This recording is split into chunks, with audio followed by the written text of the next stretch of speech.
السلام علیکم دوستو. ابھی پچھلے دنوں ہم نے ایک ویڈیو بنایا تھا جو اعلیٰ حضرت علیہ رحمہ کا مشہور سلام ہے، مصطفیٰ جان رحمت پہ لاکھوں سلام. اس کی ایک لائن دیکھی تھی کہ اس کے کیا معنی ہیں. تو اس ویڈیو پر ایک سوال کیا ایک بھائی نے ٹک ٹاک پر کہ یہ جو سلام ہے اس میں ایک لائن ہے کہ مجھ سے خدمت کے قدسی کہیں ہاں رضا، مصطفیٰ جان رحمت پہ لاکھوں سلام. اس طرح تو اس میں جو ہے مجھ سے خدمت کے قدسی کہیں ہاں رضا، اس کے کیا معنی ہے یہ بھائی نے پوچھا ہے. تو اس کو سمجھنے کے لیے ہمیں اس سے پچھلا جو شعر ہے، یعنی یہ والا تو آخری شعر ہے سلام کا، اس سے پچھلا ایک شعر ہے اس کو بھی دیکھنا پڑے گا، تب جو ہے پوری بات سمجھ میں آئے گی. تو اس سے پچھلا والا جو شعر ہے وہ اس طرح ہے کہ کاش محشر میں جب ان کی آمد ہو اور بھیجیں سب ان کی شوکت پہ لاکھوں سلام. اس کے بعد پھر یہ آتا ہے مجھ سے خدمت کے قدسی کہیں ہاں رضا، مصطفیٰ جان رحمت پہ لاکھوں سلام.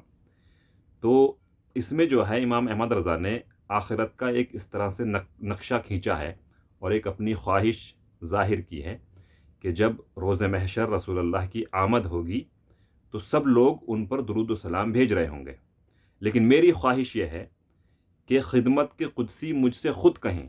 اب خدمت کے قدسی سے کیا مراد ہے؟ قدسی کہتے ہیں فرشتے کو، تو یہاں پہ خدمت کے قدسی یعنی خدمت کے لیے جو قدسی لگائے گئے ہیں، یعنی رسول اللہ کی خدمت کے لیے جو فرشتے لگائے گئے ہوں گے، ان کے خدام وہ ان کے ساتھ ساتھ آ رہے ہوں گے. ظاہر سی بات ہے جب رسول اللہ کی آمد ہوگی تو ساتھ میں ان کے خادم فرشتے چلتے ہوئے آ رہے ہوں گے. تو لوگ تو خود سلام درود و سلام پڑھ رہے ہوں گے، لیکن میری خواہش یہ ہے کہ وہ جو فرشتے ہوں گے خدمت کے قدسی جن کو کہا گیا ہے، وہ خود مجھ سے کہیں ہاں رضا، مصطفیٰ جان رحمت پہ لاکھوں سلام. یعنی کہ رضا جو سلام تم نے دنیا میں پڑھا تھا مصطفیٰ جان رحمت پہ لاکھوں سلام، وہ اب پڑھ کے سناؤ یہاں. تو یہ پوری بات اس میں ہے. تو اب آپ کو امید کرتا ہوں کہ مطلب پوری بات سمجھ میں آ گئی ہوگی کہ جیسے اس نے فرمایا کہ کاش محشر میں جب ان کی آمد ہو اور بھیجیں سب ان کی شوکت پہ لاکھوں سلام، مجھ سے خدمت کے قدسی کہیں ہاں رضا، مصطفیٰ جان رحمت پہ لاکھوں سلام. یہ ہے. تو انشاءاللہ آگے بھی ہم اسی طرح سے ویڈیوز بناتے رہیں گے. یہ جو سلام ہے اعلیٰ حضرت کا، اس میں اسی طرح کے جو اور مختلف اشعار ہیں ان کو سمجھنے سمجھانے کی کوشش کرتے رہیں گے. تو اگر آپ کو یہ ویڈیوز پسند آ رہے ہیں تو بنے رہیں ہمارے ساتھ. اگر آپ ٹک ٹاک پر ہیں تو فالو کریں، اور یوٹیوب پر اگر ہمیں دیکھ رہے ہیں تو سبسکرائب کریں. جزاکم اللہ خیر.